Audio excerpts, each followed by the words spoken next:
Good evening, नमस्कार, आदाब दोस्तों। एक बार फिर आप सबका स्वागत है मेरे इस चैट शो में जिसका नाम है अनसंग हीरोज। और जैसा कि आप देख सकते हैं, ये मेरा 106 एपिसोड है। और इन चैट शो के द्वारा मैं बेसिकली बिलासपुर के और छत्तीसगढ़ के उन लोगों को लेके आता हूं जो कि सोसाइटी के लिए कुछ काम किया है, और जो ग्राउंड लेवल पे काम कर रहे हैं। और मेरे ये 100 एपिसोड्स के दौरान हर प्रकार के लोग सोसाइटी के मेरे इस चैट शो में आए हैं। जैसे कि डॉक्टर्स हैं, यंग एंटरप्रेन्योर्स हैं, जो स्ट्रीट वेंडर्स हैं जिन्होंने बहुत अच्छा काम किया है और अपना एक बिजनेस खड़ा किया है, या फिर डिफेंस पर्सनल है जो रिटायर होके जो देश की सेवा के रिटायर हुए हैं, और बहुत सारे लोग जो ऑर्गेनिक फार्मिंग कर रहे हैं, फार्मर्स को भी मैंने लेके आया। तो बेसिक एम जो है मेरा, जो बेसिक उद्देश्य है इस पर्टिकुलर चैट शो का, कि उन लोगों को मैं एक ग्लोबल प्लेटफॉर्म दूं ताकि ये लोग भी दुनिया के लोगों तक पहुंचे, ग्लोबली पहुंचे, और इनकी जो काम है, इनके जो गुड वर्क है, वो पूरे दुनिया के लोग देख पाए। तो ये बेसिक इसी उद्देश्य के साथ मैंने ये चैट शो मैंने स्टार्ट किया था। और जैसे कि आप देख रहे थे, ये एक मेरा 106 एपिसोड है। और आज भी मेरे जो गेस्ट हैं वो एक डिफरेंट गेस्ट है, क्योंकि इन्होंने अपनी जो एंटरप्रेन्योरशिप की जो जर्नी है, बिजनेस की जो जर्नी है, एक छोटे से इनफैक्ट मैं तो बोलूंगा कि इनकी जो बिजनेस स्टार्ट हुई थी वो एक छोटे से साइकिल से लेकर, एक ठेला से लेकर अब वे आगे बढ़ चुके हैं। तो ये बहुत स्पेशल है बिकॉज इनकी फैमिली बैकग्राउंड एक बहुत poor lower middle class family से है। इनके बिजनेस में बैकग्राउंड में कोई बिजनेस बैकग्राउंड नहीं है। इन्होंने एक ऐसा स्टेप लिया है जो बहुत कम लोग ले सकते हैं। एक अच्छे पढ़े लिखे होने के बावजूद भी इन्होंने एक ऐसा स्टेप लिया है जो जिसको लेने के लिए डेयरिंग चाहिए। और इसी कारण से मैंने सोचा कि इनको भी मैं अपने गेस्ट के रूप में लेके आऊं, बिकॉज ये एक एक मिसाल है यंगस्टर्स के लिए, यूथ के लिए, जो डरते हैं और ये सोचते हैं कि लाइफ में हमें कुछ करना है तो फिर हमें पैसे की जरूरत है। अगर लाइफ में हमें बहुत बड़ा कुछ करना है तो हमारे कुछ बैकिंग की जरूरत है, हमें कुछ एक्सपीरियंस की जरूरत है, हमारी पढ़ाई अच्छी होनी चाहिए, वगैरह वगैरह। So these are all procrastinations, these are all the fears जो आम इंसान में होती है, स्पेशली अगर हम एक मिडिल क्लास फैमिली से हैं या लोअर मिडिल क्लास फैमिली से हैं। लेकिन अगर आप आज के जो मेरे गेस्ट है जिनका नाम है दीपक टंडन, अगर इनकी आप लाइफ स्टोरी देखोगे, जो हम मैं अभी आप लोगों के रूबरू कराने वाला हूं और आप उससे उनसे बात करने वाला हूं, अगर आप इनके लाइफ स्टोरी देखोगे तो ये सब चीजें जो मैंने बोला है अभी, कि आपको एक फैमिली बैकग्राउंड अच्छी होनी चाहिए, आपको एक एक्सपीरियंस होना चाहिए, घर में कोई बिजनेस करना चाहिए, या फिर बिजनेस करने के लिए बहुत ज्यादा पैसे की जरूरत है, ये सब जो मिथ्स हैं ये सब ब्रेक किया है इन्होंने। तो इससे पहले कि मैं उनको आपके सामने में लेके आऊं, मैं चाहूंगा कि एक छोटा सा वीडियो मैंने बनाया है, और इस वीडियो के जरिए मैं ये शो करने की कोशिश की उनकी जर्नी 2016 से 2023 तक किस तरह, कहां से कहां तक पहुंच गई। और उसके बाद मैं आपको उनको अपने सामने लेके आऊंगा। और जैसे कि आप देख सकते हैं, इनका नाम है Deepak Tandon. So let's see his journey.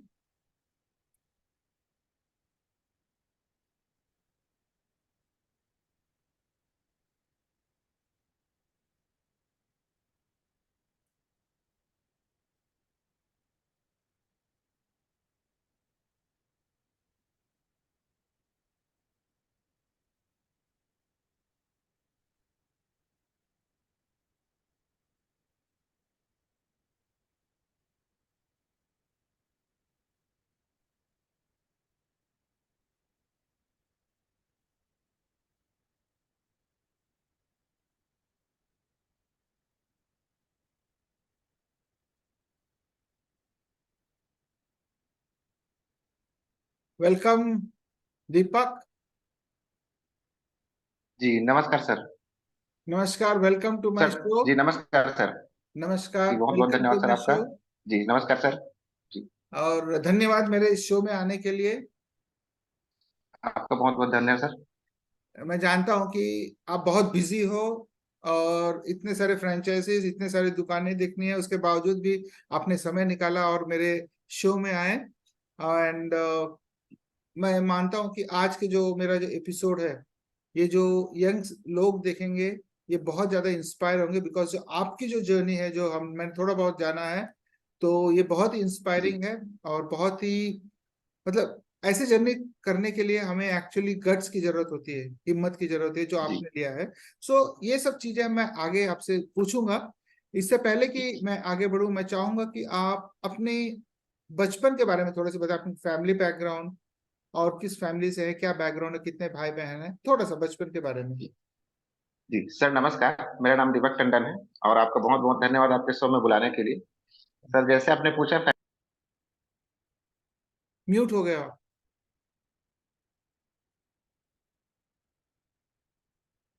Mute mute है। माइक ऑन कर लो, माइक ऑफ कर दिया आपने।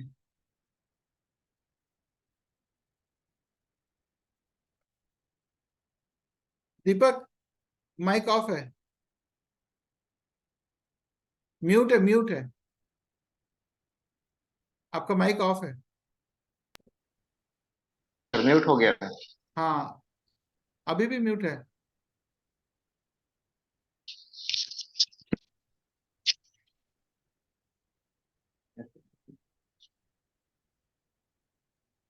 नहीं आ रही आवाज। सर, आवाज आ रही है? हाँ, अब आ रही है, यस। सर, अब आपकी आवाज नहीं आ रही है। मेरी आवाज नहीं आ रही?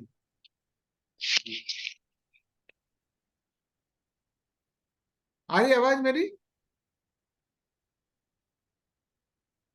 सर, आपकी आवाज बिल्कुल नहीं आ रही है। मेरी आवाज तो ठीक से सुन रहे हैं आप बोलो। नहीं, तुम्हारी आवाज आ जी रही है मेरे को। जी जी। सर, नमस्कार। आपका बहुत बहुत धन्यवाद अपने शो में बुलाने के लिए।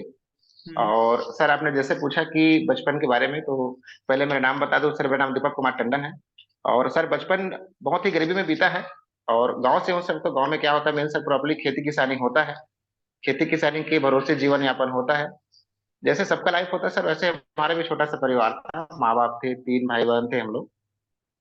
बढ़िया हम लोग सरकारी स्कूल में जैसे पढ़ाई करते थे, वैसे ही आगे पढ़ते पढ़ते चले गए। गर्मी के समय में बढ़िया हम लोग काम में जाते थे, जो पैसा मिलता था सर उससे कॉपी किताब खरीद के आगे पढ़ाई करते थे। जीवन में कुछ करना था, क्योंकि माता पिता को तो बहुत मेहनत करते हुए देखे थे। हम्म। मेहनत करना बुरी बात नहीं सर, लेकिन मेहनत करने के बाद अगर आगे अचीवमेंट ना मिले अच्छी चीज, तो ये थोड़ा सा परेशानी के विषय हमको लगता था कि माता पिता बहुत मेहनत करते हैं, कुछ उनको मिलता नहीं है। हमको भी तकलीफ लगता था सर, लेकिन क्या करें, पढ़ाई तो कमजोर थी उनकी भी। तो इसीलिए हमको भी अच्छा पढ़ाया। और हमारे माता पिता का शुक्रगुजार है सर कि उन्होंने हमको बहुत आगे तक पढ़ाया। हमने एमएससी किया सर फिजिक्स में। अब सर, एमएससी करने के बाद एक चीज भी और समझ में आया कि सर, मैंने बहुत लोगों को देखा सर, अधिकतर लोग जॉब कर रहे हैं सर, हम्म। लेकिन जॉब करने से क्या होता है। पर मेरी भी मजबूरी थी सर, मैंने भी जॉब स्टार्ट किया प्राइवेट सेक्टर में। ठीक चल रहा था, लेकिन सर सपने हमारे ऐसे नहीं थे कि सर हम जॉब कर पाए आगे के लिए। फिर सर हमने क्या किया कि बिजनेस ज्वाइन करने के बारे में सोचा जरूर था, लेकिन हमने सर पहले फैमिली स्थिति अच्छी नहीं है करके सर हमने प्राइवेट सेक्टर पर जॉब चालू कर दिया। हम्म। सर, कुछ साल मैंने जॉब किया, लेकिन जॉब करते करते समझ में आया सर कि ऐसा कब तक चलेगा सर करके। फिर मैंने सर जॉब से रिजाइन दे दिया।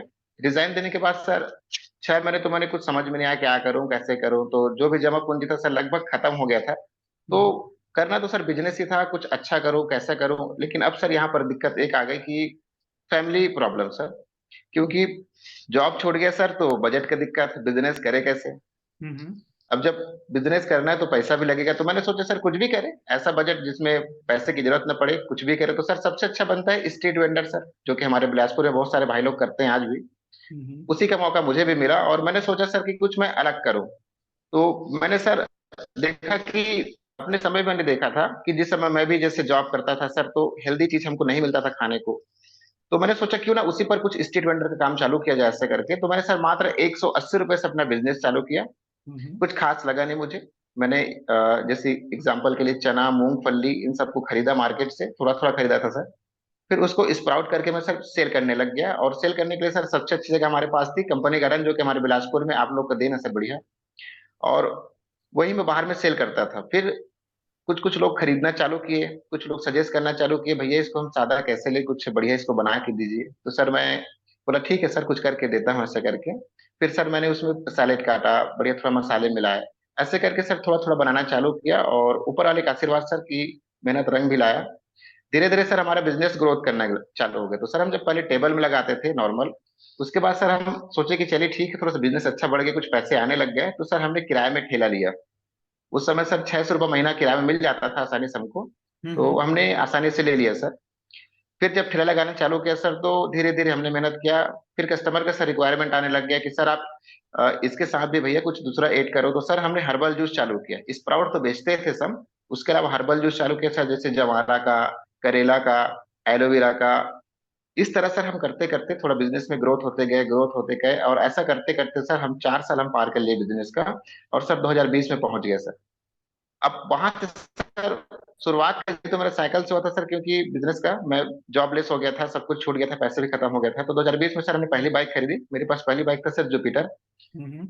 और सबसे खुशी की बात ये तो हुआ सर कि मैंने बिजनेस करके कमाई करके लिया था, ऊपर वाले के आशीर्वाद से और आप सभी के सहयोग के, बिलासपुर वाले के सभी के सहयोग से लिया था।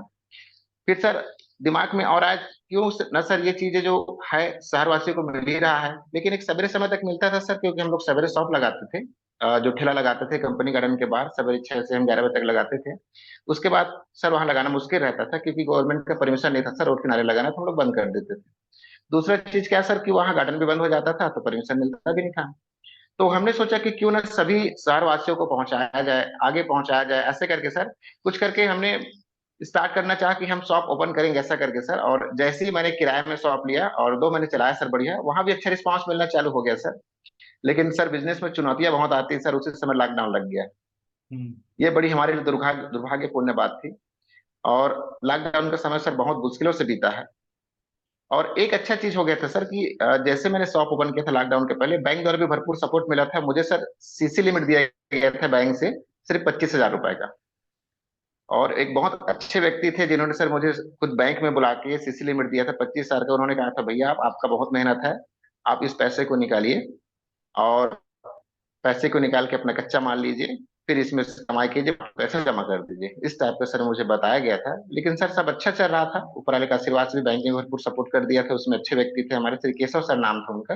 अभी भी हैं सर, मथुरा से हैं। और उस समय पोस्टिंग उनका बिलासपुर में था सर। सर लॉकडाउन जब आया सर, तो बहुत मुश्किलों का दौर था, बहुत मुश्किलों का समय बीता, हम सब जानते हैं। ऊपर वाला ना करे कि ऐसी परिस्थिति किसी के सामने आए सर। लेकिन लॉकडाउन में भी सर मैंने हिम्मत नहीं हारी। मैंने क्या किया सर, अपने साइकिल में, क्योंकि उस समय सर अलाउ नहीं था गाड़ी चलाना, आपको तो खुद ही पता है कि गवर्नमेंट मना कर रही थी गाड़ी चला के कहीं जाना नहीं है। तो मैं साइकिल में सर घर में अंकुरित करके स्प्राउट को बना के, पैक करके, और हर्बल रस को पैक करके सबको कस्टमर के घर में छोड़ा करता था सर। और चूंकि सर उस समय डिमांड भी अच्छा था, कि हर्बल रस का डिमांड था कि कोरोना में कम होता, जैसे गिलोय जूस का सर, जवारे का जूस का डिमांड बहुत था। तो इन सब नहीं हुआ बल्कि लॉकडाउन में हमारा। तो इस जगह भी हमको एक समझ में आया कि हमारा बिजनेस जो है हेल्थ वर्धक है, कि भाई लोगों को चाहिए।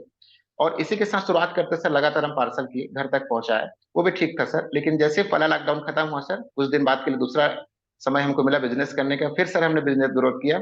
और सर फिर ऊपर वाले का थोड़ा सा यहाँ दिक्कत हुआ सर, कि फिर सेकंड लॉकडाउन लग गया। और सेकंड लॉकडाउन में सर सब कुछ बंद था, जिसमें सर हम कुछ नहीं कर पाए।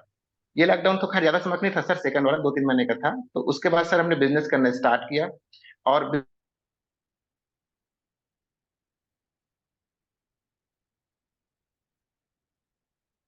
अब डिस्कनेक्ट हो गए सर। बिजनेस करते करते सर हमारा समय हर इसीलिए भरपूर मौका मिला लोगों तक पहुंचने का। तो हमारे शॉप का सेल बढ़िया बढ़ गया सर। सभी लोग का कहना भी था कि भैया आप अच्छा चीज दे रहे हो, क्यों ना इसको शहर के हर कोने में भेजो, आपका तो एक ही शॉप है। तो मैंने कहा सर मेरे उतना बजट नहीं है, मैं प्रयास करूंगा सर, इस प्रकार से मैंने बोला। तो इसी बात को लेकर सर मैं बैंक गया, तो बैंक में सर बैंक वालों ने फिर मेरा भरपूर सपोर्ट किया सर, मेरा सीसी लिमिट को बढ़ा दिया गया। और हम्म। सीसी लिमिट को बढ़ाने से सर मेरा फायदा हुआ कि मेरे पास कुछ बजट आया। तो सर उससे मैंने अपना पहला शॉप खोला, जो कि प्रताप चौक में है। प्रताप चौक बिलासपुर में है सर।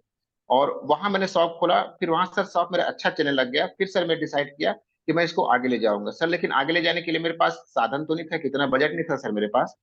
फिर मैंने सोचा सर कि फ्रेंचाइजी मॉडल कैसा रहेगा, क्योंकि मैंने सुना था सर फ्रेंचाइजी मॉडल के बारे में। हम्म। तो सर मैंने अपने बिजनेस का ट्रेडमार्क लिया, फूड मैन्युफैक्चरिंग लाइसेंस लिया सर। उसके बाद सर मैंने फ्रेंचाइजी बांटना चालू किया। और आप सभी के आशीर्वाद से सर आज बिलासपुर में टोटल 6 फ्रेंचाइजी शॉप है सर। और हमारा उद्देश्य है सर कि हर एक व्यक्ति तक, न ही बिलासपुर बल्कि छत्तीसगढ़ के सभी शहरों में सर अच्छा हेल्दी फूड उपलब्ध कराए। हम्म। सभी प्रकार के अंकुरित अनाज, सभी प्रकार के हर्बल जूस, सभी प्रकार के सैंडविच जो कि हेल्दी होते हैं, प्रोटीन युक्त, सभी हमारे पहुंचाने के उद्देश्य है सर। इसी तरीके से सर हम आगे बढ़ना चाहते हैं। और हम चाहते हैं सर कि आज हमारी जो कंपनी है, वो कंपनी के रूप में जानी जा रही बिलासपुर में, हमारे छत्तीसगढ़ में जाना जाए सर। और आप लोग का आशीर्वाद रहे सर, तो हम आगे इंडिया में भी तरक्की करेंगे सर। जी सर। ओके, मेरी आवाज आ रही है? जी sir. Okay okay, great great. बहुत ही इंस्पायरिंग स्टोरी है और बहुत अच्छा लगा। लेकिन मेरा कुछ कुछ कुछ सवाल हैं। सबसे पहले जी एक तो फ्रेंचाइजी जो वर्ड होती है ये बहुत, फ्रेंचाइजी तो खैर बहुत दूर की बात है, जब आपने बिजनेस स्टडी किया तो ये जो आप लोग आपका जो 2016 से 2022 तक का जो सफर है वो एक स्मूथ सफर नहीं है। आज जैसे कोई भी आपकी दुकान में आता है तो बोलता होगा ना, अरे वाह दीपक क्या जी बात है, तुमने 2016 से लेकर 2022 में 6 फ्रेंचाइजी शॉप्स खोल लिए, बिजनेस अच्छा बढ़ जी गया। करेक्ट। जी बट लेकिन आपका जो सफर है जैसे आपने बताया उतना स्मूथ नहीं रहा। जी 2 बार जी लॉकडाउन, और उसके जी बाद आपने जो जर्नी स्टार्ट किया एक छोटे से ठेले से, और आज आप यहाँ पे जी पहुंचे। तो मेरे कहने का ये मतलब है कि हम जब भी किसी की भी सक्सेस स्टोरी सुनते हैं ना तो हम खाली उनकी फाइनल डेस्टिनेशन को जानते हैं। जैसे आज आपको देख रहे हैं तो आपको ये देख रहे हैं कि दीपक के 6 ये हैं, लेकिन वहां जी तक पहुंचने के लिए जो मेहनत, जो कष्ट, जो जी चैलेंजेस, जो फेलियर्स आपको फेस करने पड़े, वो बाकी लोगों को पता नहीं रहता एक्चुअली। जी सही बोल रहे हो सर। और मेरे ख्याल से ये हर बिजनेस में ट्रूथ है, मतलब नॉट ओनली बिजनेस में, कोई भी अगर आदमी कामयाब होता किसी भी फील्ड में तो वहां तक पहुंचने के लिए उसे बहुत सारी मुश्किलों का, बहुत सारे चैलेंज का, बहुत सारे फेलियर्स का सामना करने पर उसके बाद ही वहां पहुंचता है। करेक्ट। जी तो जी मैं अपने दर्शकों को बता दूं कि ये एक और एग्जाम्पल है जहां ये प्रूव करता है कि आदमी को अगर कामयाब होना है तो उसे बहुत सारे फेलियर्स का सामना करना पड़ता है, और वही आदमी इंसान कामयाब होता है जो इन फेलियर्स को, इन इन इन चैलेंजेस को मतलब फेस करता है, उसके बाद ओवरकम करता है। बट जनरली क्या होता है जी कि दीपक आप भी, पहला लॉकडाउन हुआ तो आप हार मान के जी छोड़ सकते थे, दूसरा लॉकडाउन जी हुआ जी तो हार मान के छोड़ सकते थे, लेकिन आपने नहीं जी छोड़ा। अपनी जी हिम्मत नहीं हारी। ये फेलियर होने के बावजूद भी आपने आप खड़ा हुआ है और आप आज यहाँ पे इस मकाम पे पहुंच गए हैं। जी तो इस बारे में कुछ बोलना चाहोगे? जी बिल्कुल सर, क्योंकि लॉकडाउन के समय तो बहुत डिफिकल्ट था हम सभी के लिए। उस हम्म समय तो जितने बिजनेसमैन लोग थे सब परेशान हो गए थे। लेकिन सर उस समय एक हिम्मत ये था सर कि मैंने जॉब छोड़ा था सर, मुझे कुछ करना ही था सर। मैंने जॉब छोड़ दिया सर, तो कुछ करने का रीजन वही था सर कि मैं जो बिजनेस कर रहा हूँ सर कुछ भी करके उसको बढ़ाऊं। हम्म सर अच्छा बात यह था सर कि लॉकडाउन में कुछ मैं कस्टमर के घर तक पहुंच पाया, उन्होंने भरपूर सपोर्ट किया सर कि आप कर सकते हो, आप घर तक पहुंचा रहे हो, अच्छा चीज दे रहे हो, हमारा आशीर्वाद, आप आगे बढ़े। तो सर मुझे लगा कि एक हेल्दी फूड है, लोगों के स्वास्थ्य को बढ़ा रहा है, तो हम्म क्यों ना भैया इसको आगे बरकरार रखा जाए। सर मैंने लंबा सफर तय किया था लॉकडाउन के बाद भी तक का। तो सर मैं सोचा कि आगे बढ़ाऊं। इस संघर्ष में सर भरपूर हमारे वाइफ ने हमारा बहुत योगदान दिया, जब भी हम हिम्मत हारते थे तो वहां तक हमको सपोर्ट की कि नहीं भाई आप कर सकते हो। और जितनी भी मैन्युफैक्चरिंग होती है सर, स्प्राउट करना, जूस निकाले, भरपूर मेरा सपोर्ट किया सर। तो इस तरह हिम्मत मिलता था परिवार से भी कि चलो भाई मैं अकेला नहीं हूँ। जरूरी है। इस तरीके से सर बिजनेस आगे बढ़ता भी गया। जी हम्म। हाँ तो एक और चीज दीपक की जी ओके, कुछ पूछना चाह रहा था मैं भूल गया, कोई बात नहीं। तो सबसे पहले जी मेरे ख्याल से आपका जो बिजनेस जब आपने स्टार्ट किया था आपने ये नहीं सोचा था कि आपको बिजनेस कहाँ तक पहुंचाना है, बट आप इसी इंटेंशन से स्टार्ट किए थे कि लोगों को कुछ फायदा हो। जी और मेरे ख्याल से ये कहीं ना कहीं आपको फायदा हुआ, बिकॉज जब आपने हेल्दी फूड के बिजनेस स्टार्ट किए, जनरली क्या होता है कि हम जब बिजनेस कोई भी स्टार्ट करता है तो वो देखता है कि मार्केट में आज क्या चल रहा है, मार्केट में किस चीज की जरूरत है, और उसके बाद जहां से जी ज्यादा पैसे आ सकते हैं, और वो बिजनेस जनरली जी वैसे स्टार्ट करते हैं। लेकिन आपके केस में जी अगर मैं देखूं तो आपने ऐसा कभी नहीं सोचा, आपने ये सोचा कि मैं किस तरह से लोगों को फायदा पहुंचा पाऊं, जी और एक हेल्दी फूड खिलाऊं सो दैट लोग स्वस्थ रहे। I think that was the जी इंटेंशन आपका पहला जो जब आपने बिजनेस स्टार्ट किया था। जी सर। शुरू से मानना था सर हम लोगों का कि भाई हम तो एक किसान के परिवार से हैं, किसान सर जब फसल बोता है तो पहले ये सोचता भी अनाज सब तक पहुंचे। तो हमारा भी वैसे उद्देश्य था सर, हम कुछ भी करें तो लोगों का स्वास्थ्य बने या लोगों को किसी प्रकार से कुछ मदद हो पाए। सर। आज भी वही इंसेंटिव सर। तो हम्म। उस टाइप का हमारा उद्देश्य था सर, इसीलिए स्प्राउट के फील्ड में हम लोग गए। और बचपन से सर हम लोग तो बचपन से स्प्राउट खा रहे हैं, तो क्यों ना उसको सभी लोगों तक पहुंचाया जाए, इस तरह का उद्देश्य था सर, ताकि सभी लोगों तक पहुंच पाए सर। तो एक और बहुत बड़ी सीख है जो भी यंगस्टर्स जो इस इसको देखेंगे कि हमारा जब भी हम बिजनेस करते हैं तो बिजनेस का इंटेंशन या उद्देश्य बहुत इंपॉर्टेंट होता है। और पैसे तो अपने आप आएंगे, जैसे दीपक के केस में आया है, लेकिन सबसे पहला जी जो मूल होता है, जो रूट होता है, वो हमारी इंटेंशन होती है। अगर इंटेंशन आपका सही है तो आपका बिजनेस पक्का आगे बढ़ेगा, भले ही कितने भी कठिनाइयों का सामना ना करना पड़े। तो ये एक एग्जाम्पल है दीपक, तो इसके लिए मैं तुमको बधाई देता हूँ। तो जी, बहुत बहुत धन्यवाद सर। यस, तो और दूसरी बात जो है, आपने जॉब छोड़ के बिजनेस स्टार्ट किया, जी ये एक बहुत बड़ी, स्पेशली जब आप एक मिडिल क्लास फैमिली से हो, लोअर मिडिल क्लास फैमिली से हो, तो हम जानते हैं कि हमारे लोअर मिडिल क्लास फैमिली पैसे की हर समय कमी रहती है। कोई भी चीज हो जी तो सर। हमें पैसे की, हर चीज की कमी रहती है। तो मैं भी एक लोअर मिडिल क्लास फैमिली से ही हूँ। तो उसको, ये करने के बावजूद भी आपने एक बहुत बड़ा डिसीजन लिया कि नहीं, मुझे जॉब नहीं करना, मुझे बिजनेस करना है। अच्छा ये बताइए, आपके घर में कोई बिजनेस किया है पहले? जी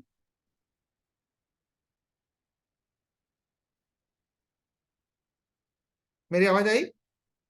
जी जी सर, आवाज आ रही है सर। हाँ, तो मैं ये बोल रहा था कि आपके घर में किसी ने बिजनेस किया है पहले? नहीं सर, फैमिली में तो किसी ने किया नहीं था सर, बट वही था सर कि नहीं करने के कारण मैं बिजनेस में आ पाया सर, एक ये भी कारण था। क्योंकि सर परिवार तो हमारा वैसे भी सर खेती किसानी में थे, तो मेहनत करते सबको देखे थे। हम्म। लेकिन सर बाकी लोग को भी देखते थे सर, जो लोग कुछ अलग काम करते हैं उनका परिवार अच्छा रहता था। हम लोग इतना मेहनत करते, खेती किसानी करते हैं, मेहनत तो बहुत रहता है सर, लेकिन परिवार अच्छा चलता नहीं था। तो हम्म। शुरू से सर उस चीज को हमने देखा था, तो हमने भी सोचा कि हमको ये तो नहीं करना भी है, लेकिन जब तक चल रहा है तब तो जरूर करेंगे, इस टाइप का सर हमारा काम था। हम्म। तो फैमिली से कोई ऐसा है नहीं सर। और रही बात दोस्त यार का सर, तो मैं भी कहूंगा कि दोस्त यार में ऐसा कोई मुझे माहौल मिला भी नहीं सर कि बिजनेस करो ऐसा करके। बस एक दिमाग में था सर कि बिजनेस कुछ करना है करके, हम्म। और कुछ करना है तो सर एक बोलते ना सर कि ऊपर वाले का आशीर्वाद होना चाहिए, तो थोड़ा सा वो भी मिल गया। हम एक अच्छा फील्ड में हम आ गए सर। या बाकी बैकग्राउंड वगैरह सर तो बिजनेस का नहीं है सर। हाँ, तो दूसरी जो इम्पोर्टेंट, जो यंगस्टर्स, जो हमारे युवा है, उनको ये सीख मिलती है तुम्हारे इससे कि अगर आपको बिजनेस करना है तो आपको कोई एक्सपीरियंस की जरूरत नहीं होती है। बिजनेस अगर जी आपको करना है तो ये जरूरी नहीं होता कि आपके घर में किसी ने बिजनेस किया है तो आप उनसे एक्सपीरियंस लेके कर सकते हो। बस जी दिल में वो चाह होनी चाहिए और आपकी इंटेंशन सही होनी चाहिए। और मैं, जी सर। दीपक, मैं तुमको ये भी बता दूं कि मैंने भी एक बिजनेस स्टार्ट किया था 2015, जी 2014, जी 2015 में, पुणे में। और जब मैंने जी भी स्टार्ट किया तो मेरी भी कुछ हालत ऐसी थी, और मेरे को जी भी, मेरे भी घर में कोई बिजनेस किया नहीं था, और जी ना ही मुझे कोई बिजनेस की एक्सपीरियंस थी। बट जैसे तुमने किया था, मैं भी उसी जी उद्देश्य से देखिए, लोगों को, एक इंटेंशन सही था, मतलब उसका उद्देश्य जी सही सर। था। तो भगवान की इच्छा से वो बिजनेस अभी भी चल रही है। सो जी इंटेंशन बहुत इंपॉर्टेंट है। ठीक है, जी सर, तो सही बोल ये, रहे हैं सर आप। हाँ, तो ये एक हमारे युवा जो सुन रहे हैं वो देखना सुनना, मतलब ये जानना बहुत जरूरी है कि आपका इंटेंशन सही होना चाहिए। लोगों को कुछ फायदा पहुंचाए, सोसाइटी को कुछ फायदा पहुंचे, वो हमारे इंटेंशन हो, तो पैसे अपने आप आएंगे। ओके, जी ग्रेट। सो दीपक, इसके बाद अब मेरा ये सवाल है कि तुम फ्रेंचाइजी तक पहुंच गए हो, और जी बिलासपुर में, जहां तक मेरे को नहीं पता, ऐसा कोई फ्रेंचाइजी मॉडल है क्या और कोई बिजनेस में?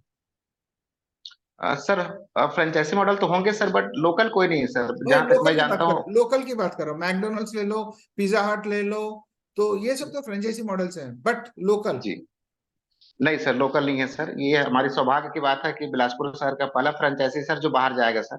यस, ये एक बल्कि रिकॉर्ड है हमने, एक्चुअली। जी हमारे लिए भी बहुत खुशी की बात है सर, और आप लोग के आशीर्वाद से भी सर हम, एक अच्छा चीज हमारे लिए सर कि पहला फ्रेंचाइजी ऐसा होगा सर जो बिलासपुर से बाहर जाएगा। क्योंकि जनरली हम देखते थे सर कि बाकी फ्रेंचाइजी लोग शहर में लाते थे, लेकिन एब्सोल्युटली। आज पहली बार ऐसा हो रहा है सर कि बिलासपुर से फ्रेंचाइजी पहली बार बाहर जा रही है सर। ये ये हमारे लिए सौभाग्य बहुत की बात है सर। बहुत सौभाग्य, बधाई की बात है। और मैं यही बात लेके आना चाह रहा था कि हम फ्रेंचाइजी मॉडल देखते हैं, जो एमएनसीज होते हैं, मल्टीनेशनल्स होते हैं, जो बाहर से हैं, वो बिलासपुर में आते हैं। लेकिन जी आपका एकमात्र ऐसा फ्रेंचाइजी है जो बिलासपुर में पैदा हुआ है, और ये फ्रेंचाइजी मॉडल बिलासपुर से बाहर जाएगा, ये बहुत बहुत बड़ी बात है, छोटी बात नहीं है। जी सर। और ये कोई पेपर में आया अभी तक, कोई न्यूज चैनल में सर पेपर है? नहीं, अभी तो ऐसे तक किसी ने छापा नहीं सर। आप ही पहले, जो पहले इंटरव्यू आप ले रहे हैं सर। हमारे लिए यस। सौभाग्य की बात है कि पहला इंटरव्यू सर हमारी स्मार्ट सिटी बिलासपुर के श्री जीएम सर दे रहे हैं। हमारे लिए सौभाग्य की बात है सर। नहीं नहीं, ऐसा कुछ आपने हमको तलाशा, ये नहीं, अच्छा बट बात सर हमारे लिए। ये बहुत बड़ी बात है कि फ्रेंचाइजी आपने बिलासपुर में पैदा किया है, और बिलासपुर के जो मॉडल है, फ्रेंचाइजी मॉडल को हम बाहर के शहर अभी उसको अपनाने वाले हैं। एंड आई एम जी श्योर सर। कि जिस तरह से आप लगन के साथ कर रहे हो, जिस जिस तरह से आपका इंटेंशन है, और जिस तरह से सबसे इंपॉर्टेंट है, जो आप प्रोडक्ट्स जो बेच रहे हो, ये लोगों जब होगा तो ये बढ़ने वाला है। बिकॉज आज के डेट में लोग कहीं ना कहीं जागरूक हो गए हैं हेल्थ से, और आप भी उसी प्रोडक्ट को बेच रहे हो, तो हाँ, इसको वर्सेटाइल करना पड़ेगा, थोड़ा सा ब्रॉडन करना पड़ेगा। But yes, good, very good. तो सर आपकी साउंड कम है, आवाज नहीं आ रहा है। साउंड गई? आपके इसमें कुछ प्रॉब्लम है शायद नेटवर्क में। सर आपकी आवाज नहीं आ रही है। तुम्हारे नेटवर्क में कुछ प्रॉब्लम है।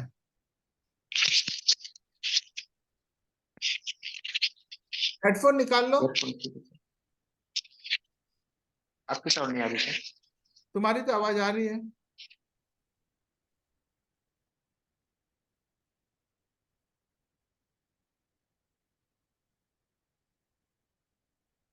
हेडफोन हटा लो।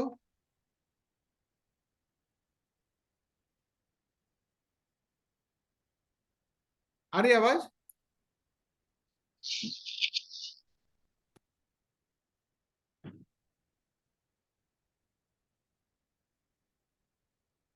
आ रही है आवाज? हेलो? सर आवाज आ रही है आपकी? नहीं आ रही है? सर आपकी आवाज आ नहीं रही है, मेरी आवाज तो ठीक है सर। तुम्हारी तो, ईयरफोन हटा लिया हूँ सर मैं। हाँ, तुम्हारी तो आ रही है, बट मेरी भी आनी चाहिए यार, मैंने कुछ चेंज नहीं किया। साउंड आपकी आ नहीं रही सर, आवाज। अभी आ रही है? हेलो? एक मिनट।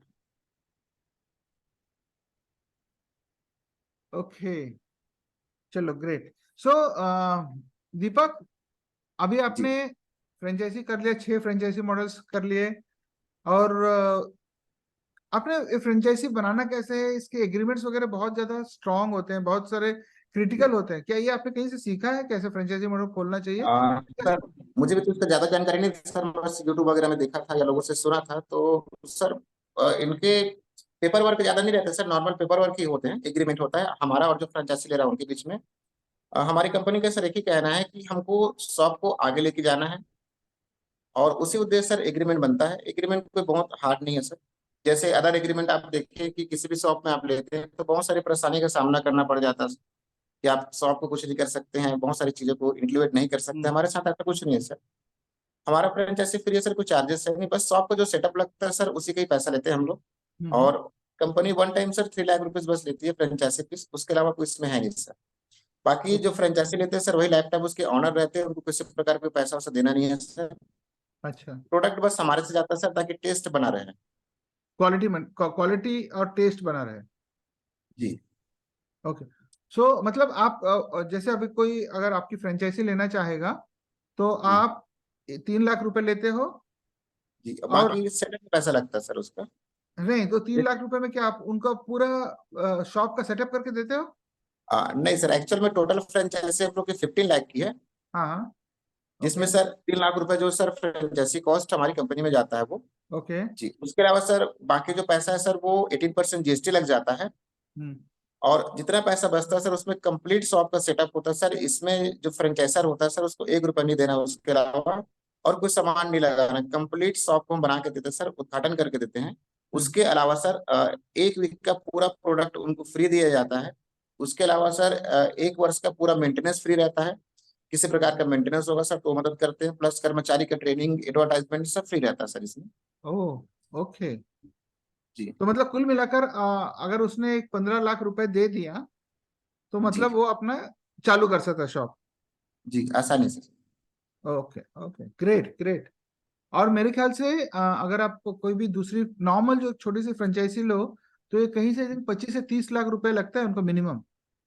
जी लगता ही है सर, क्योंकि एक्चुअल में देखिए बहुत सारे लोग का अलग अलग मॉडल होता है सर। हम्म। तो हमारे सर उद्देश्य एक ही सर कि हमने सोचा नहीं था कि हम इतना दूर आ जाएंगे इस प्रकार से सर। हम तो सोचे थे कि नॉर्मल परिवार चले, थोड़ा बिजनेस का आइडिया मिल जाए कुछ करे करके। तो सर जब यहाँ तक पहुंच गए तो उद्देश्य एक ही सर, हर किसी तक पहुंच पाए, इसलिए सर हम लोग फीस ज्यादा नहीं रखे हैं सर। फीस उतना ही रखे हैं जिससे एक शॉप कंप्लीट सेटअप हो जाए सर। अब कंप्लीट सेटअप मतलब हर प्रकार की मशीनें जो लगनी है, हर प्रकार का फ्रिज लगना है, complete furniture work, complete electronics work, complete ACP work complete करके देते हैं सर शॉप को। ओके। उसमें हम एक्स्ट्रा पैसा बिल्कुल नहीं दे सकते किसी और से। बेसिकली आप एनकरेज कर रहे हो कि कोई भी अपना शॉप खोले, और जी बिजनेस स्टार्ट करें। दैट जी इज, सर। वो एक और उद्देश्य है। ठीक है, जी हेल्थ एक ये उद्देश्य है, दूसरा हेल्थ ये उद्देश्य है कि लोगों को पूरा आप सेटअप करके दे रहे हो, बस आप आके अपना शॉप स्टार्ट करो, बिजनेस स्टार्ट करो।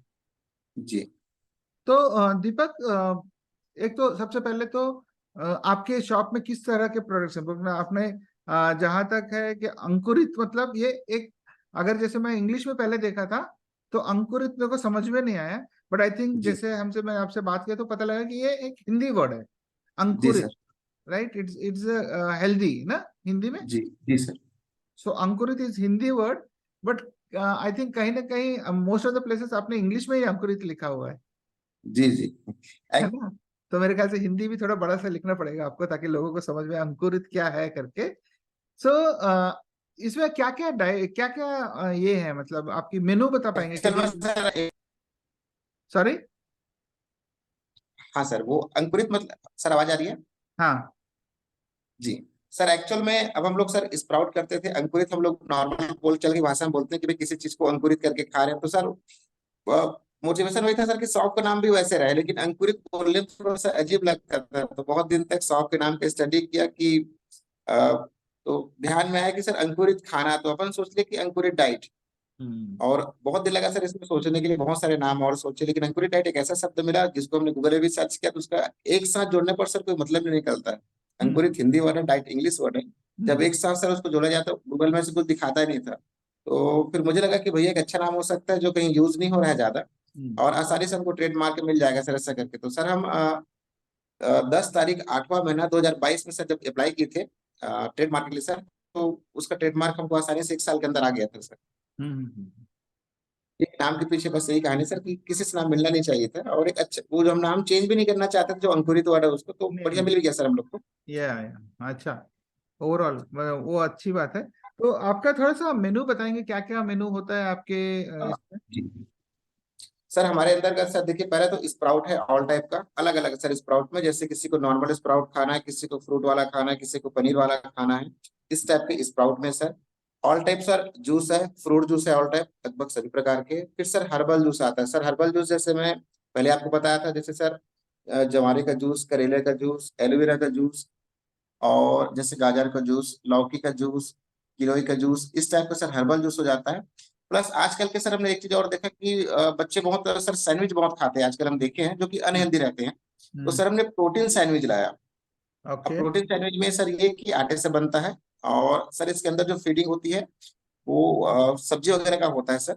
और हम्म इसमें थोड़ा सा पीनट बटर डालते हैं तो थोड़ा सा हेल्दी बन जाता है सर।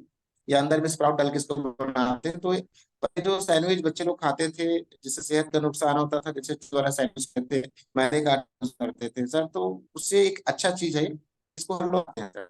उसके अलावा सर हम जैसे आगे जाते हैं सर, तो इसमें हमको शानदार इसमें और मिल जाता है कि जैसे सर एग्जाम्पल बात करें सर, किसी को फ्रूट खाना है, जैसे किसी को पाइनएप्पल खाना है सर, तो हम उसके लिए भी एक ऑप्शन रखें सर कि फ्रूट चाट करके। हम्म तो सर फ्रूट चाट में बहुत सारी आपको ऑप्शन मिल जाता है, मिक्स फ्रूट चाट जैसे हो जाता है। लेकिन कई कस्टमर जैसे डिमांड करते हैं कि भैया कि हमको पाइनएप्पल का स्लाइस करके दीजिए, तो सर इसमें भी हम करके देते हैं सर। ऑल टाइप फ्रूट इसमें मिल जाते हैं। उसके अलावा सर हमारे पास कुछ दही वाले आइटम है, जैसे सर दही बड़ा एग्जाम्पल के लिए, दही पानी पूरी सर, इस टाइप के लिए। ये थोड़े चटपटे लेकिन थोड़े से हेल्दी नहीं है, बट हम चाहते हैं कि कम से कम इसी बहाने लोग दही खाएं, तो एक सर उसमें भी मिल जाते हैं चीजें। हम्म और सर इसमें एक अलग से स्वीट कॉर्न है, जो कि आजकल का क्रेज है, लोग स्वीट कॉर्न खाते हैं, मॉल में जाके खाते हैं।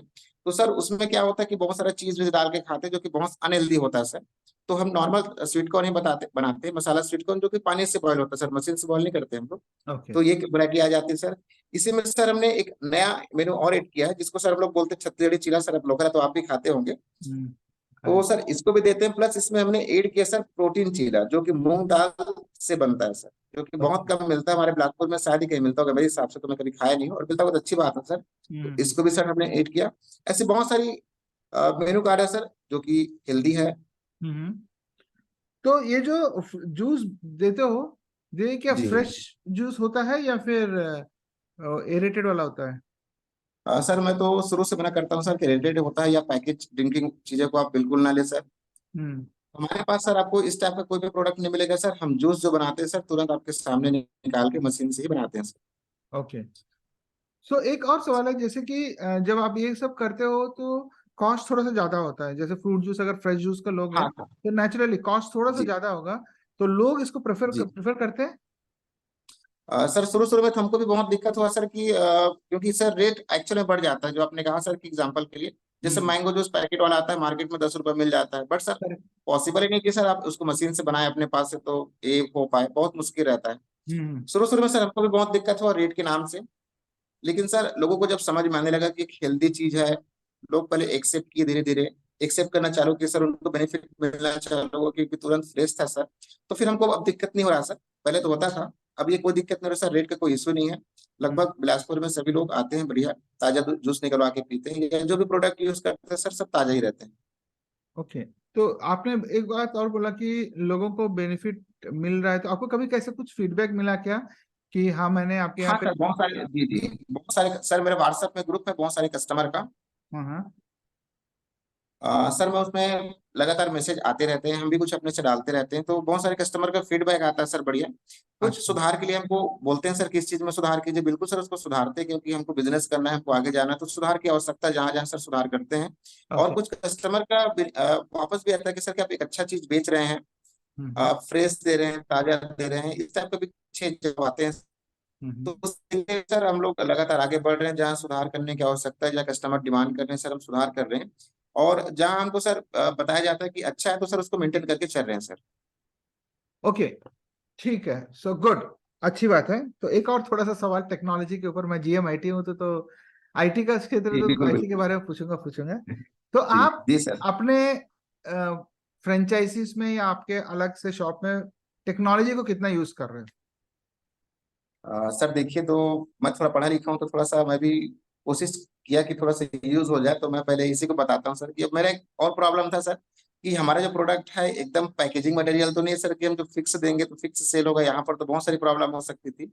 हम्म। तो हमने सर क्या किया कि सभी शॉप में सीसीटीवी कैमरा लगाया, हम्म। और हमारे गवर्नमेंट का बहुत बहुत योगदान है सर कि वाईफाई हमारे तक पहुंच गया है सर, अभी तो सभी शॉप में हमारा वाईफाई लगता है, सीसीटीवी कैमरा लगता है सर, जो कि सर ऑनलाइन रहता है। ओके। आप इसको अपने मोबाइल में कनेक्ट करके सर इंडिया में कहीं भी हो आप आसानी से देख सकते हैं सर कि किस शॉप में कहाँ पर क्या हो रहा है। तो इससे सर ये पता चल जाता है कि कितना प्रोडक्ट यूज हो रहा है, कैसा यूज हो रहा है। उसके अलावा सर एक और प्रॉब्लम था कि भाई कस्टमर सामान ले रहा है, उसका हिसाब कैसे करे, तो सर हमारे पास ऑटोमेटिक बिलिंग मशीन है, कस्टमर ऑर्डर लेता है, उनका बिलिंग मशीन होता है, प्लस रजिस्टर में एंट्री होता है, तो इससे ये पता चलता है सर कि कितना सेल हो रहा है। और शॉप की निगरानी करने के लिए सर बराबर सीसीटीवी कैमरा जो कि 24 घंटे सर ऑनलाइन रहता है। तो जो बिलिंग मशीन जो बाकी शॉप्स में है, तो उसके इंफॉर्मेशन आपको, मतलब आपको फिजिकली जाके लेना पड़ता होगा, राइट? सर उसके दो ऑप्शन है, पहला तो सर एक ऑनलाइन है, मशीन ऑटोमेटिक मिल जाता है। आपको मिलता है? और हाँ सर, ऑटोमेटिक मेरे पास आ जाता है क्योंकि सभी मशीन ऑनलाइन है सर। और दूसरा चीज क्या है सर, हम एक रजिस्टर में भी एंट्री कराते हैं उससे, ताकि रजिस्टर का एंट्री और मशीन की एंट्री प्लस हम जो कच्चा रॉ मटेरियल दे रहे हैं सर उसकी एंट्री सर लगभग सब बराबर होना चाहिए। इस टाइप का हिसाब लगभग मिल जाता है सर कि 95% चांसेस है कि बराबर हिसाब होता है। और 5% ऐसा होता है सर कि कुछ कुछ मान लीजिए कुछ प्रोडक्ट खराब हो गया या फिर कोई बिलिंग प्रॉब्लम हो गया, तो उसमें छूट जाता है सर। बाकी 95% चांसेस रहते हैं कि हर प्रकार का बिलिंग जो है प्रॉब्लम प्रॉपर सॉल्व हो जाए सर। बट हम कोशिश करेंगे सर कि भविष्य में जो 5% प्रॉब्लम आ रही है सर वो भी सॉल्व हो जाए। हाँ, मेरा कहने का मतलब ये है कि चूंकि टेक्नोलॉजी इतना बढ़ गया है, प्लस बिलासपुर में भी ये सुविधाएं अवेलेबल है, तो एक आपका एक छोटा सा एप्लीकेशन हो जो आपकी बिलिंग भी जी कर पाए, जो जी सभी शॉप्स की बिलिंग आपके पास as a master, as an admin आपके पास हो, सभी शॉप्स की जी इन्वेंट्री आपके पास सामने में हो कि आज मेरे पास जी इतने इसमें ये है। अगर ये पूरा इंफॉर्मेशन जी आपके पास होगी, और प्लस जी सबसे बड़ी इंपॉर्टेंट जो बात है, डाटाबेस, जो आपके कस्टमर्स की डाटाबेस है। एज ऑफ नाउ मेरे ख्याल से आप जी व्हाट्सएप में, उनके व्हाट्सएप ग्रुप में ही आपका है। तो जी सर। जब ये आपके पास आएगा ना, तो पीछे में आपने एआई के बारे में सुना ही होगा, जी जी राइट? सर। जब ये इंफॉर्मेशन और ये डाटाबेस आपके पास इकट्ठा होगा, तो आपको जी over a period of time आपकी एप्लीकेशन ये बताएगा कि कौन सा ग्राहक है जिसको जो एलोवेरा जूस ज्यादा पीता है, या फिर किस जूस को बहुत ज्यादा महत्व है, किस किस डाइट से जी किस लोगों को मतलब ये सब एनालिटिक्स जो है ना, वो आपका एप्लीकेशन करेगा। ये आपको आगे चलकर आपके बिजनेस को एक्सपेंड करने में बहुत फायदा होगा। तो ये छोटी सी चीज है, मैं आपको जी सजेस्ट करूंगा कि आप इसको यूज जी करो। बिल्कुल। बिकॉज नाउ आप अब जी जी बिलासपुर से बाहर जाने की प्लान कर रहे हो, नेशनली जाने की प्लान कर रहे हो, तो टेक्नोलॉजी के साथ में जी जाना बहुत जरूरी है। ये मेरी आपके जी मेरी तरफ से राय है, आपको आई थिंक आपको यूज करना जी। नहीं चाहिए। सर, आप आपने एक बहुत अच्छी जानकारी भी दी सर इसी बहाने हमको। हम बिल्कुल प्रयास करेंगे सर कि जितनी एआई की टेक्नोलॉजी है, जो भी आप बता रहे हैं, हम्म। जल्द से जल्द सर अपने शॉप में आ जाए, ताकि सर कस्टमर का भरपूर डाटाबेस सर हमको मिल पाए, यस। जिससे हमको बेनिफिट हो सर। इसके लिए बहुत बहुत धन्यवाद सर कि आपने हमको एक बहुत बेहतरीन जानकारी दी है सर इसी बहाने आपने। चलो, गुड गुड, मैं आपको हेल्प भी करूंगा, ऐसा कोई प्रॉब्लम नहीं है। जी बिकॉज उद्देश्य यह है कि यंग एंटरप्रेन्योर्स, न्यू स्टार्टअप्स को थोड़ा सा उसको वाइडन करें, और उनकी जो सोच को थोड़ा सा ब्रॉड करें, ताकि थोड़ा सा जितनी मेरी नॉलेज है मैं आप लोगों के साथ शेयर करता हूँ, that's all. Okay. So okay, great Deepak. तो अब नेक्स्ट आपका क्या प्लान है? अंकुरित 2025 सर, मेरा तो 2030 कहाँ जाएगा? एकदम विजन क्लियर है सर कि हर किसी तक पहुंच पाए। और इसके बाद सर मेरा नेक्स्ट प्लानिंग सर तो अंबिकापुर का पहले है, क्योंकि अंबिकापुर अच्छा एरिया सर, घूमने का बड़ा अच्छा भी मन भी करता है, उस एरिया में मैन पार्ट भी है। तो मेरा नेक्स्ट प्लानिंग है सर कि सबसे पहले अंबिकापुर में जो फ्रेंचाइजी मॉडल सर उसको आगे बढ़ाया जाए। हम्म। उसके बाद सर जहां जहां से डिमांड आते जाए फ्रेंचाइजी मॉडल का सर, उसके बाद हम उसको पहुंचाते जाएंगे सर, ये हमारा प्लान है। ओके। तो एक छोटा सा डिफरेंट सवाल है, मे बी।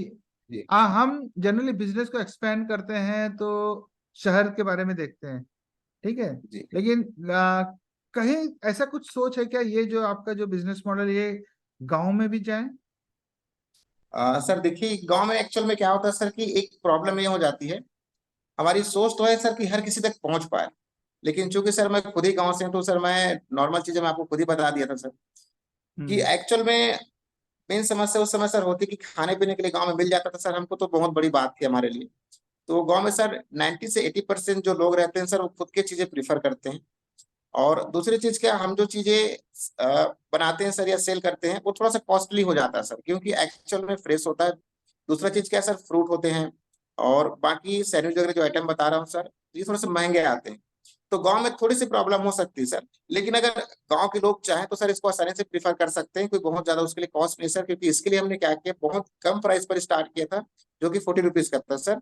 तो हम गांव एरिया में क्या करते हैं सर, अपना रेट को थोड़ा कम करके बेचते हैं, ताकि वहां तक भी पहुंच पाए। तो हम्म। प्लानिंग ये भी है सर कि गांव तक भी पहुंचे, क्योंकि मैं तो खुद गांव से हूँ सर।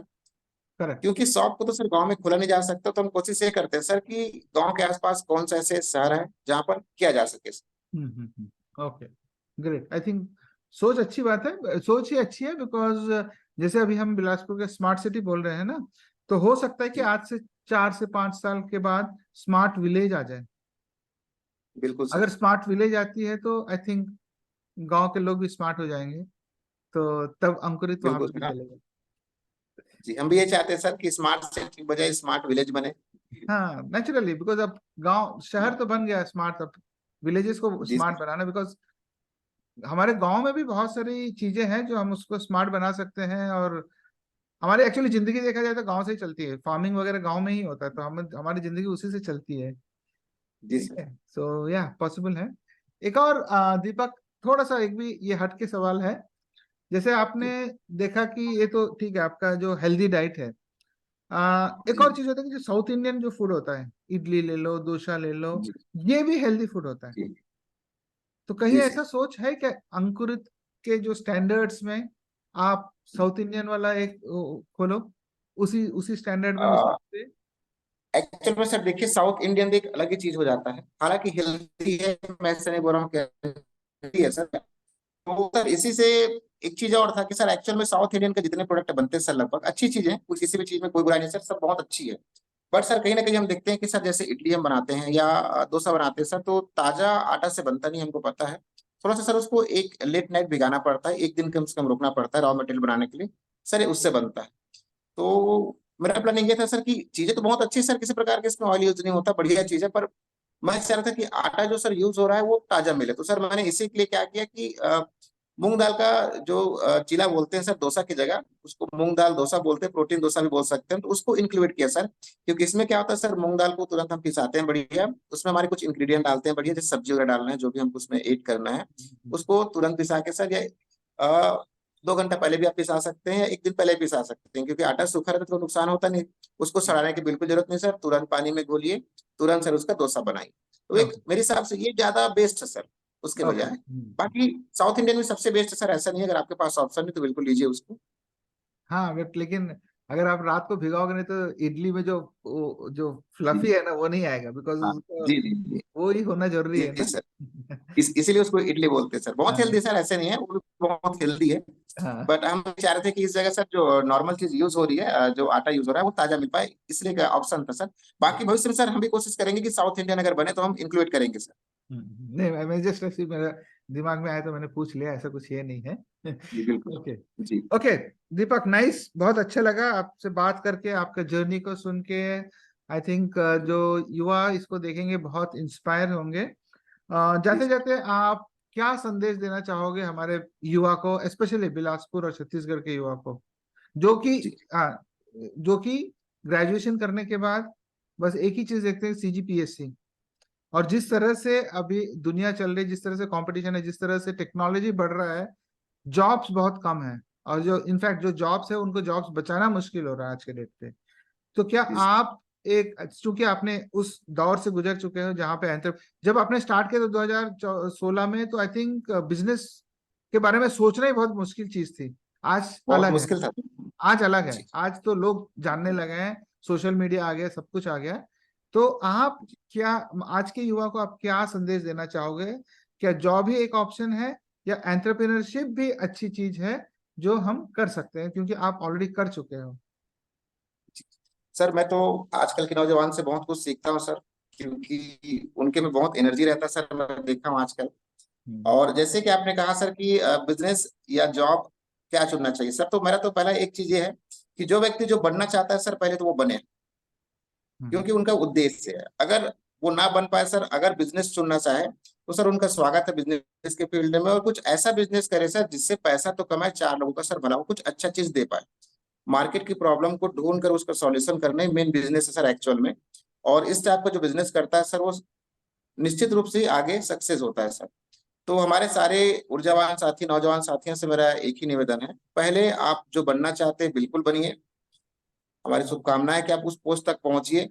लेकिन सर एक चीज और होता है कि गवर्नमेंट जॉब पाकर या सर नौकरी पाकर आप सिर्फ अपना ही भला कर पाते हैं सर। वैसे चाहे तो बहुत लोग का भला हो जाता है, ऐसे नहीं है।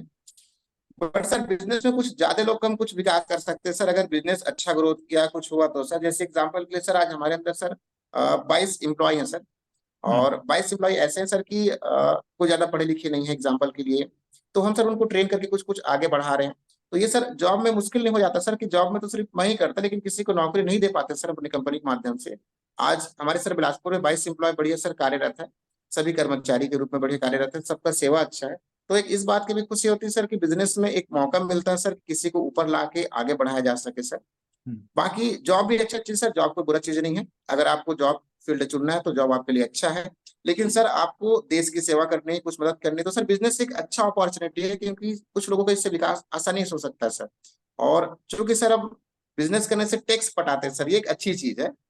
तो सर टैक्स पटाते हैं तो सर टैक्स गवर्नमेंट में जाता है सर, किसी से बहाने देश का सेवा भी हो जाता है सर, जो कि उतना सर पॉसिबल नहीं कि जॉब करके उतना टैक्स हम पटा पाए सर, क्योंकि सैलरी फिक्स होता है सर उसमें।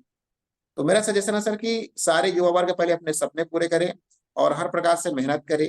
और सपने पूरे करने के लिए संभवतः सारे मेहनत को स्वीकार करें सर, क्योंकि जीवन में उतार चढ़ाव ऊपर नीचे तो आएंगे सर, लक्ष्य क्लियर रखिए। कहना तो बहुत आसान है सर कि ये सब बहुत सारी चुनौतियां आती है।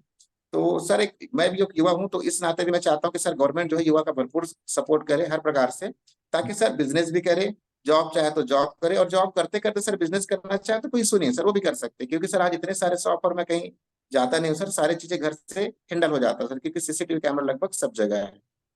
हम्म। तो बाकी युवा वर्ग अच्छे हैं सर हमारे, खास करके छत्तीसगढ़ में सर एक प्रॉब्लम ज्यादा है कि छत्तीसगढ़ के लोगों को सर मैंने ज्यादा बिजनेस करते हुए नहीं देखा सर। मेरे पास आज भी अगर फ्रेंचाइजी के लिए सर एक फोन आता है तो अधिकतर बाहर से आता है सर, छत्तीसगढ़ से बहुत कम ही आते हैं। पर हम्म। छत्तीसगढ़ से भी लगातार आ रहे हैं, ऐसे नहीं, लेकिन एक देखा जाए रेशियो सर तो बाहर से ज्यादा आते हैं। मतलब ऐसे कि लगता है कि हमारे यहाँ फोन क्यों नहीं आता, ठीक है करे ना करे अपनी जैसा भी है, हम्म। पैसा मिलता है। तो मैं छत्तीसगढ़ के भाइयों से भी कहना चाहता हूँ कि भैया आप कुछ कीजिए। अगर आपको जॉब करना है सर तो जॉब कीजिए, बिजनेस करना है तो बिजनेस में आइए, क्योंकि छत्तीसगढ़ सबले बढ़िया कस्टमर गाँव गया, जितना छत्तीस हमारे भाई बहनी छोटे बड़े भैया सब है, सब बिजनेस को भी थोड़ा ध्यान देवा और खेती किसानी ला बढ़िया आगे बढ़ावा। ये हमारे युवा वर्ग का बढ़िया एक संदेश है और हमारी शुभकामनाएं सर कि हमारे छोटे भाई बहनी जो युवा वर्ग है सब आगे बढ़े। हाँ, ये बहुत अच्छी बात बोली आपने कि बिजनेस जहाँ जब हम जॉब करते हैं तो हम अपने बारे में सोचते हैं और हमें ये पता है कि 30 तारीख को तनख्वाह मिलेगा और हर साल में आपकी वृद्धि होगी, 10% होगा, 20% होगा, तरक्की भी होगी पेमेंट में। बट जब आप बिजनेस करते हो तो आप जॉब्स जनरेट करते हो, एम्प्लॉयमेंट जनरेट कर रहे हो, तो ये सेटिस्फेक्शन अलग है, वो एक चीज है।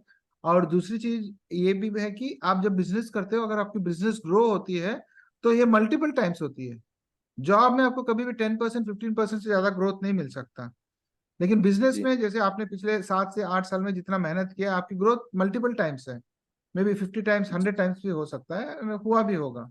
और ये भी बात सही है कि इतना इजी नहीं है, बिजनेस भी खड़ा करना इजी नहीं है।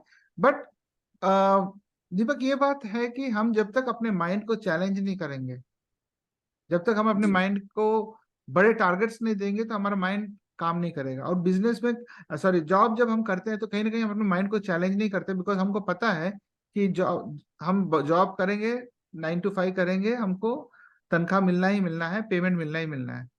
बिजनेस में ऐसा नहीं होता, बिकॉज मेरे को पता है आप हर दिन ये सोचते हो कि कल मैं कैसे अच्छा करूं, कल मैं अपने बिजनेस को बढ़ाने के लिए मैं क्या करूं, ये कंटिन्यूसली आप सोचते होंगे। जी तो ये आप अपने माइंड को कंटिन्यूसली चैलेंज कर रहे हो और उसी कारण आपका बिजनेस भी एक्सपैंड हो रहा, आपका माइंड भी एक्सपैंड हो रहा। ओके, सो आई थिंक ये बहुत बड़ी सीख है। और ऑल द वेरी बेस्ट दीपक, आपको बिजनेस के लिए। और अब मेरी दुआएं और पूरे बिलासपुर वासियों की दुआएं तुम्हारे साथ है कि तुम एक फ्रेंचाइजी मॉडल जो बिलासपुर में पैदा हुआ पूरे इंडिया में जाएगा, पहले छत्तीसगढ़ उसके बाद फिर इंडिया में फैलेगा, और अंकुरित एक ब्रांड नेम बनेगा all over India. So thank you very much एक बिल्कुल बार सर। फिर मेरे चैट शो में आने के लिए, और wishing you all the very best and जय हिंद। कुछ बोलना चाहोगे? जी सर, आपका बहुत बहुत धन्यवाद सर कि आपने हमको मौका दिया, क्योंकि आज तक कभी किसी ने ऐसा बुलाया नहीं है। कोई बात और एक अच्छा आपका सपोर्ट मिला सर, और आपसे मिलने का अवसर ही प्राप्त हुआ सर इसी बहाने। पहले तो आपका बहुत बहुत धन्यवाद सर कि आपने हमको बुलाया, और आपके माध्यम से सर कुछ लोग ने हमको जाने, युवा वर्ग देखे, और सर बढ़िया चीज है, आगे बढ़े निश्चित रूप से सर। जी ओके, थैंक यू। जी सर, धन्यवाद सर, धन्यवाद। Well friends, that was Deepak Tandon, and आपने उनकी पूरी जर्नी देखी। 2016 में एक छोटे से ठेले से उन्होंने स्टार्ट किया, बट इंटेंशन उनका सही था कि लोगों तक पहुंचे, लोगों को कुछ फायदा हो, पैसा उनका कभी भी ये नहीं था। और आज वो 6 फ्रेंचाइजी ओपन कर लिए हैं, 2016 से 2023, करीब 7 साल के अंदर में। बिकॉज इंटेंशन अगर आपके बिजनेस में सही है तो आपका बिजनेस पक्का ग्रो करेगा। एंड आई थिंक जो दीपक जी हैं, ये एक मिसाल है हमारे युवा के लिए जो सोचते हैं कि बिजनेस करना मुश्किल है, बिजनेस के लिए आपको पैसा चाहिए, बिजनेस के लिए आपको बैकग्राउंड चाहिए, बिजनेस का एक्सपीरियंस चाहिए। ये सब इन्होंने, ये मिथ्स हैं, ये गलत धारणाएं हैं, ये सब उन्होंने डिस्प्रूव किया है, ये किया है, और उसके बाद आज ये एक बिजनेसमैन हो गए हैं। तो हम बिलासपुर के सभी वासियों और लोगों से आप दुआएं देंगे और विश करेंगे दीपक को कि ये इनकी जो फ्रेंचाइजी मॉडल है जो बिलासपुर से ये एक बहुत बड़ी बात है कि इन्होंने एक ऐसे फ्रेंचाइजी मॉडल जो बिलासपुर में पैदा किया और बिलासपुर से बाहर जा रहे। जनरली ऐसा, I think this is the first one. Otherwise what generally happens is Bilaspur के लोग बाहर के एमएनसीज को फ्रेंचाइजी के रूप में खोलते हैं और वो चलाते हैं, बट ये टोटली रिवर्स है। And I think this is one of the only organization here. Ankurit is Diet is one thing which is started its business here, and it is opened its franchisee model first in Bilaspur, and now it's going to go out of Bilaspur, and it's a huge thing. It's not a small thing. We are very very proud of Ankurit Diet, Deepak Tandon, for making this possible in India, in Bilaspur. So thank you very much till we meet next week with one more unsung hero. Take care of yourself and Jai Hind. नमस्कार।